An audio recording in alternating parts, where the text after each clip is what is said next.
வணக்கம். மீன ராசிக்காரங்களுக்கு மார்ச் மாத ராசி பலன்கள் எப்படி இருக்க போகுது அப்படிங்கிறத இந்த வீடியோவில் தெளிவாக பார்க்க போகிறோம். மீன ராசி காலபுருஷ தத்துவத்தின் அடிப்படையில் பார்க்கும்போது 12வது ராசி. முதலீடுகளை குறிக்கக்கூடிய ஒரு ராசி. வெளிநாட்டு வாழ்க்கையை குறிக்கக்கூடிய ஒரு ராசி. காலில் பாதத்தை குறிக்கக்கூடிய ஒரு ராசி. உங்கள் ராசி அதிபதின்னு சொல்லக்கூடியவர் குரு பகவான். மீனராசிக்காரங்க கண்டிப்பாக உங்கள் ராசி அதிபதின்னு சொல்லக்கூடிய குரு பகவானை பற்றி சில முக்கியமான விஷயங்களை கண்டிப்பாக தெரிஞ்சு வச்சுருக்கணும். குரு தான் புத்தர காரகன் சொல்லக்கூடியவர். உங்களுடைய பிறந்த கால ஜாதகத்தில் அந்த குரு வலிமையாக இருந்தால் தான் அந்த குழந்தை செல்வம் கிடைக்கும். ஒரு சில பேர்த்துக்கு அந்த குழந்தை பிறப்பு கிடைக்காம போகிறதுக்கு இந்த குரு பாதிக்கப்பட்டிருக்கும் போது தான் அந்த மாதிரி குழந்தை பிறப்பு இல்லாமலே போகிறது. அந்த குரு நல்லா இருந்தாருன்னா கண்டிப்பாக அவங்களுக்கு குழந்தை பிறப்பு ஏற்பட்டுரும். ஏன்னா அந்த குழந்தையை கொடுக்கக்கூடிய கிரகம் குரு தான். அதுக்கப்புறம் தனகாரகன் சொல்லக்கூடியவர் குரு பகவான் தான். கையிருப்பு பணத்துக்கு சுக்கிரன் அதிபதி அப்படின்னாலுமே உலகத்தில் இருக்கிற மொத்த பணத்துக்கு அதிபதி குரு பகவான் தான். அப்புறம் பார்த்திங்கன்னா சிந்தனைன்னு பார்க்கும்போது நேர்மையான சிந்தனைக்கு அதிபதி குரு பகவான் தான். லக்னத்துக்கூடையோ இல்லை ராசியிலையோ குரு பகவான் இருந்தார்னா அவங்களுடைய சிந்தனை எல்லாமே நேர்மையாக தான் இருக்கும். ஒரு நல்ல மனிதராக தான் இருப்பாங்க. குரு தான் கௌரவ கிரகம். அப்படிங்கும்போது கௌரவம் அதிகமாக பார்ப்பாங்க. ஏதாவது கௌரவ குறைவான சம்பவம் ஏதாவது நடந்ததுன்னா அந்த இடத்த விட்டு உடனடியாக வெளியேறிடுவாங்க.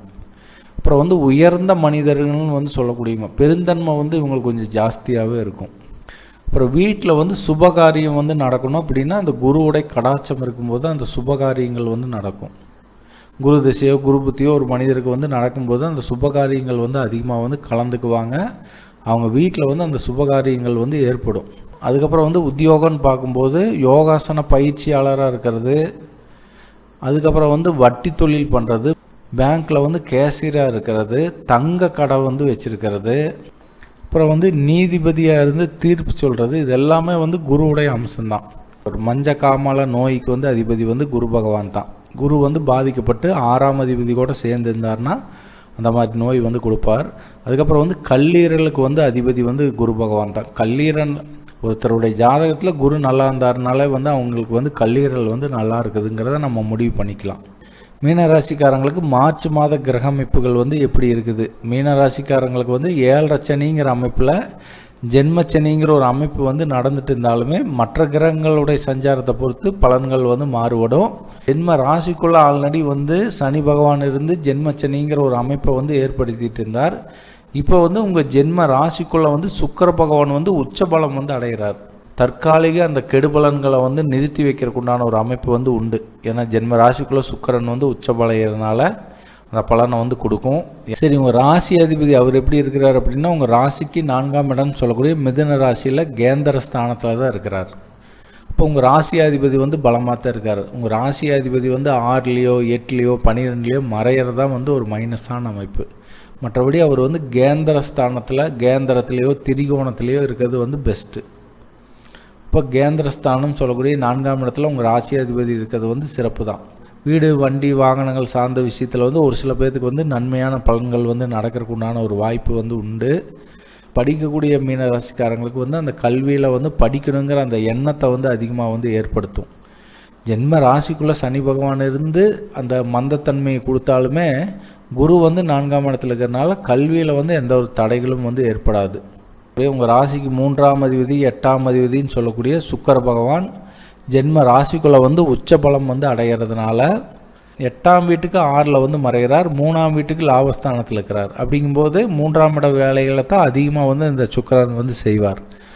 3ஆம் அதிபதி ஜென்ம ராசிக்குள்ளே உச்சபலம் அடைகிறதுனால மனோதைரியம் அதிகரிக்கும். என்ன வேணால் நடந்துக்கிட்டு பார்த்துக்கலாங்கிற அந்த ஒரு எண்ணத்தை ஏற்படுத்தும். ஏன்னா மனோதைரியத்தை கொடுக்கறது 3ஆம் அதிபதி தான். அப்புறம் முயற்சிகளை கொடுக்கறதும் அந்த 3ஆம் அதிபதி தான். எந்த ஒரு செயல் நடக்கணும் அப்படின்னாலுமே அந்த 3ஆம் அதிபதி சம்மந்தப்படாமல் நம்ம முயற்சிகள் எதுவுமே எடுக்க முடியாது. அப்படிங்கும்போது ஜென்ம ராசிக்குள்ளே 3ஆம் அதிபதினு சொல்லக்கூடிய சுக்கிரன் உச்சபலம் அடைகிறதுனால அதிகமாக எல்லா விஷயத்துலையுமே முயற்சி எடுப்பீங்க. அப்புறம் ஒருத்தவங்களுடைய சப்போர்ட் கிடைக்கணும் அப்படின்னாலே அந்த 3ஆம் அதிபதி பலம் பெற்று மூன்றாம் அதிபதி வந்து தொடர்பு வராமல் ஒருத்தவங்களுடைய சப்போர்ட் வந்து கிடைக்காது. பக்கத்து வீட்டுக்காரங்க எதிர்த்த வீட்டுக்காரங்களுடைய ஒரு சப்போர்ட் கிடைக்கணும் அப்படின்னா அந்த மூன்றாம் அதிபதி வந்து சம்மந்தப்படும் போது தான் வந்து அது கிடைக்கும்.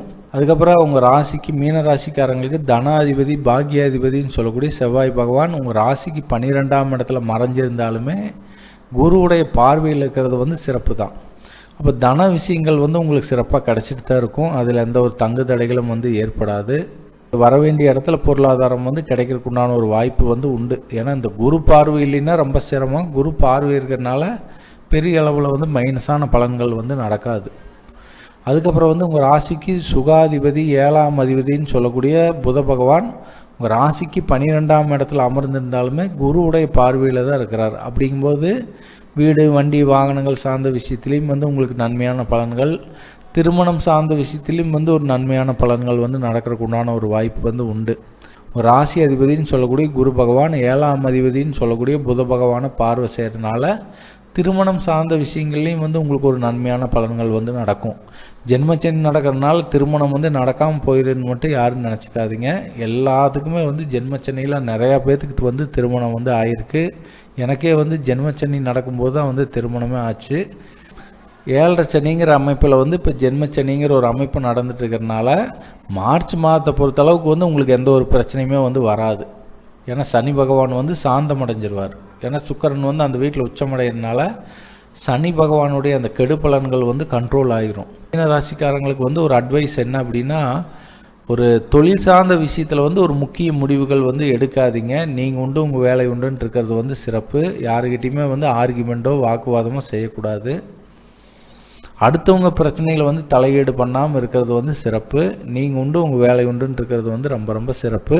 ஜென்மச்சனி நடக்கக்கூடிய காலங்களில் யாருக்குமே வந்து ஜாமீன் போடுறது, வாக்குறுதி கொடுக்கறது, பணத்தை நம்பி கடனாக கொடுக்கறது, நகையை நம்பி கடனாக கொடுக்கறது, இந்த மாதிரி விஷயங்கள் எதுலேயுமே வந்து மீனராசிக்காரங்க ஈடுபடாமல் இருக்கிறது வந்து சிறப்பு.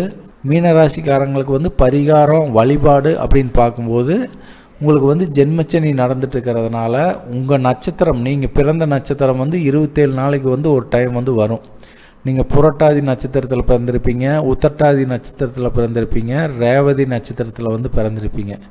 இந்த நட்சத்திரங்கள் வந்து 27 நாளைக்கு ஒரு டைம் வந்து வரும். காலண்டரில் பார்த்தீங்கன்னா உங்களுக்கே தெரியும். அந்த நட்சத்திரம் வந்து வரக்கூடிய அன்னைக்கு வந்து நீங்கள் திருநள்ளாறு போய் சனீஸ்வர பகவானை வந்து மனமுருகி வேண்டிட்டு வந்தீங்கன்னா சனி பகவானால் ஏற்படக்கூடிய கெடு பலன்கள் குறைஞ்சி உங்களுக்கு நன்மையான பலன்கள் வந்து கண்டிப்பாக வந்து நடக்கும்.